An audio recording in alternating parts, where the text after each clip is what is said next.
I was 17 when I realized that my own body, the thing I had worked so hard to build, was exactly what made me a monster in the eyes of my classmates. I'll never forget the day the school's star quarterback, a guy named Jackson who everyone worshipped, looked me dead in the eye in the middle of a crowded hallway and told me that I wasn't a girl, I was a genetic experiment gone wrong. He laughed, and the worst part wasn't his joke. It was the fact that even my best friend started giggling along with him. I stood there, my hands trembling, feeling the sheer power in my biceps and the definition in my shoulders that I used to be proud of, and for the first time in my life, I absolutely hated myself. I had spent years in the gym, finding my strength and my voice through iron and sweat, only to realize that in the world of high school, being a strong girl was just a polite way of being called a freak. It reached a point where I had to decide. Do I shrink myself to make them comfortable? Or do I use this strength to finally break the people who tried to break me? Before I get into the details of the absolute chaos that followed, I need to ask you all something honestly. Have you ever been bullied for something you actually loved about yourself? Was I wrong for wanting to be powerful? Or were they just intimidated by a girl who could outlift them? My journey into the world of fitness didn't start because I wanted to be the muscle girl. It started out of pure necessity. When I was 14, I was tiny, frail, and honestly, a bit of a target. I remember coming home crying because some girls in the locker room had made fun of how bony I was. My dad, who was a high school wrestling coach and a former powerlifter, saw how much I was struggling with my self-esteem. He didn't offer me tissues. He offered me a pair of 5-pound dumbbells. He told me, "Maya, the world will always find a reason to pick on you. You might as well give them a reason to be afraid of you instead." The first time I stepped into his old, dusty garage gym, I felt out of place. The iron felt cold and unforgiving. But as the weeks turned into months, that cold metal became my best friend. The weight that used to crush me started to feel light. By the time I hit my junior year, I wasn't just fit. I was ripped. I had broad shoulders that filled out my shirts, a visible six-pack that felt like armor, and legs that could press more than most of the guys on the varsity football team. To me it was art. Every vein, every muscle fiber was a testament to the hours I spent when everyone else was at parties or sleeping. But to my peers at Oakridge High, it was an invitation for ridicule. The girls whispered that I must be on supplements, or that I secretly wanted to be a man, while the guys felt their fragile egos bruising every time they saw me in a tank top. I started noticing the stares. It wasn't the kind of stare you get when you're pretty. It was the kind of stare people give to a car crash. I tried to hide it. I started wearing oversized hoodies even in the dead of summer, sweating through my classes just so I wouldn't have to hear the comments about my man arms. I remember sitting in AP Bio, the sweat dripping down my back because I refused to take off my thick sweatshirt. All because I didn't want the girl behind me to make another comment about my traps looking like mountains. The bullying escalated from whispers to outright sabotage. My best friend since kindergarten, Sarah, was the first to flip. We used to be inseparable, but as my shoulders got wider, her friendship grew thinner. She started hanging out with the popular crowd, and suddenly, I was the weird gym friend she used to know. I remember one afternoon in the cafeteria, I sat down with my meal prep chicken and rice, because I was serious about my goals, and Sarah looked at my plate with disgust. She said, "Maya, don't you think you've gone a bit too far? You're starting to look scary. No guy is ever going to want to date a girl who has bigger lats than him." The whole table went silent, waiting for my reaction.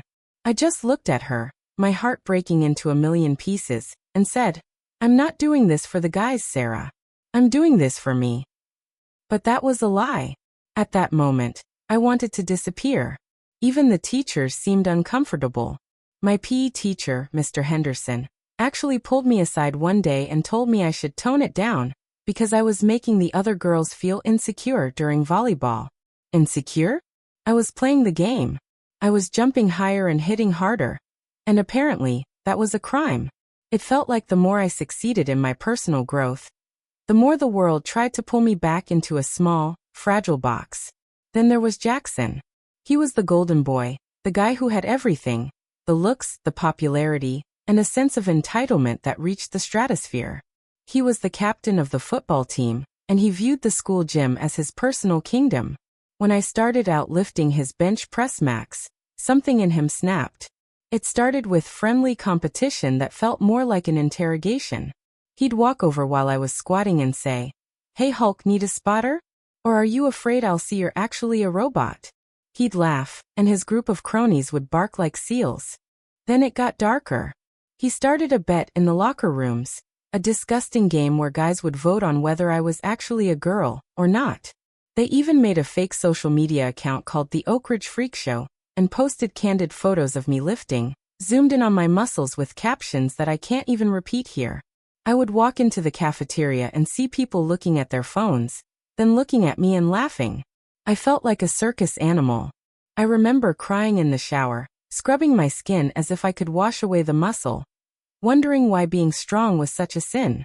I began to wonder if I should just stop lifting, lose the weight, and become the soft, delicate girl everyone expected me to be.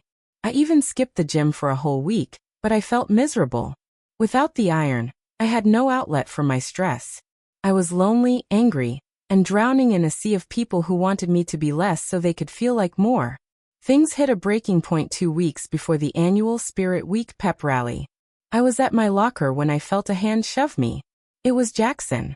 He leaned in close, smelling like cheap cologne and arrogance, and whispered, "The guys and I think it's time you showed everyone what you're really made of. We're having a little contest at the rally. If you don't show up, we're going to leak some edited photos of you from the locker room."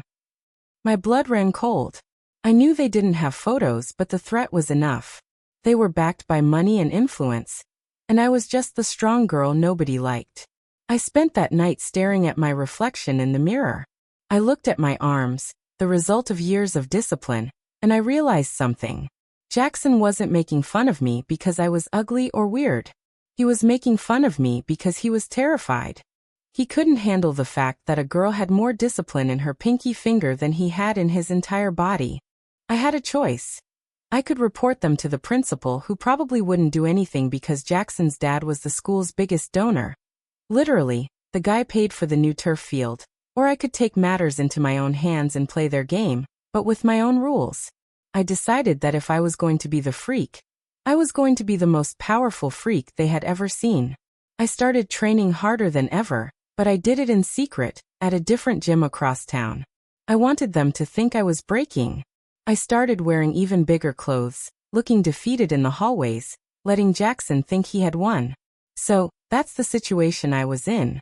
I was being backed into a corner by a group of people who hated me for being strong. They had planned a public execution of my dignity. I knew they were going to rig the competition. I knew they were going to try to humiliate me. But they didn't know I was 3 steps ahead. Before I tell you how the pep rally went down and the gift I gave Jackson in front of the entire town, I want you to pause right now and comment below. What would you have done?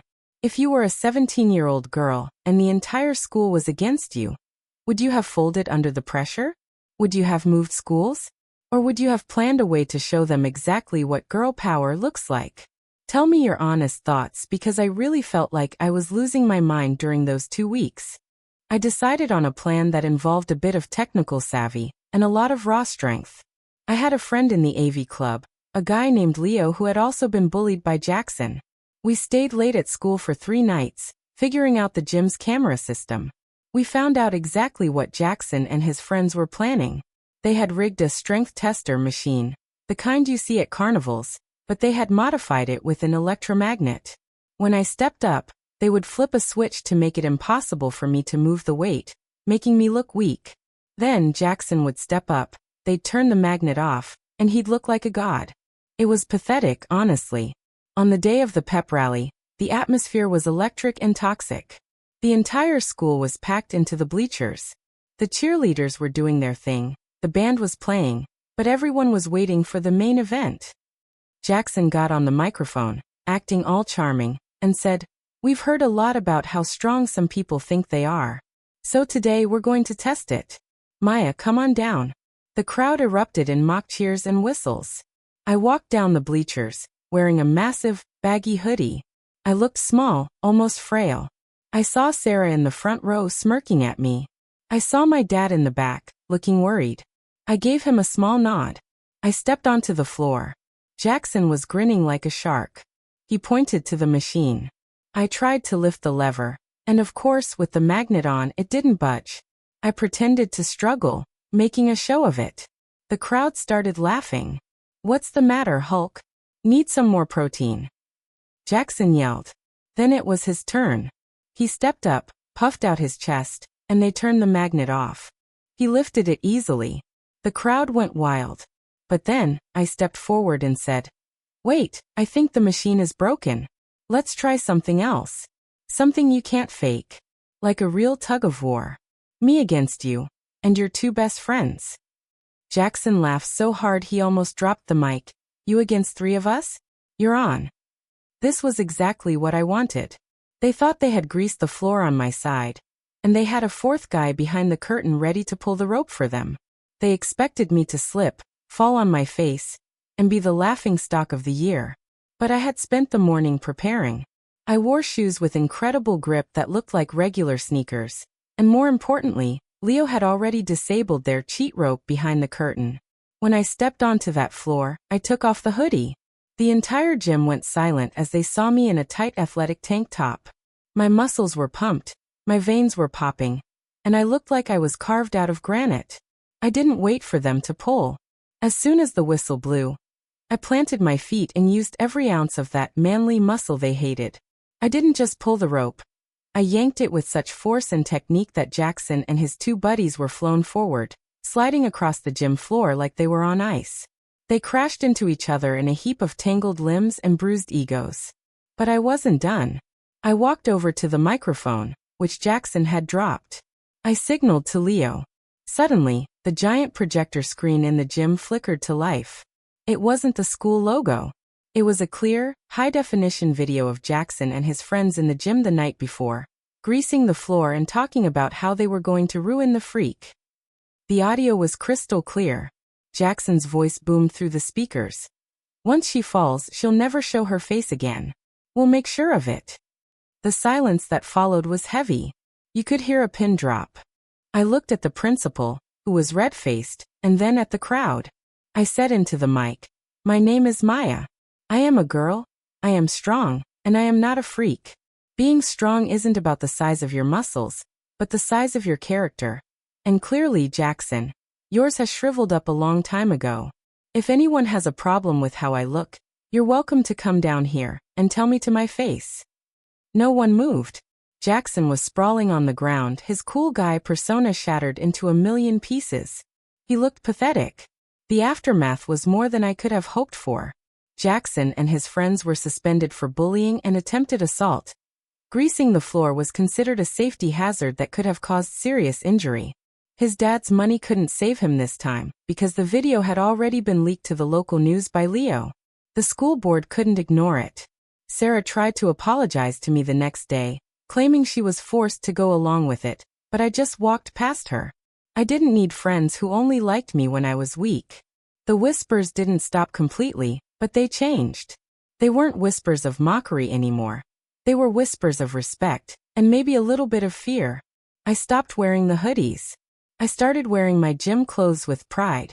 I realized that the problem was never my body. The problem was a society that tells girls they have to be small to be seen.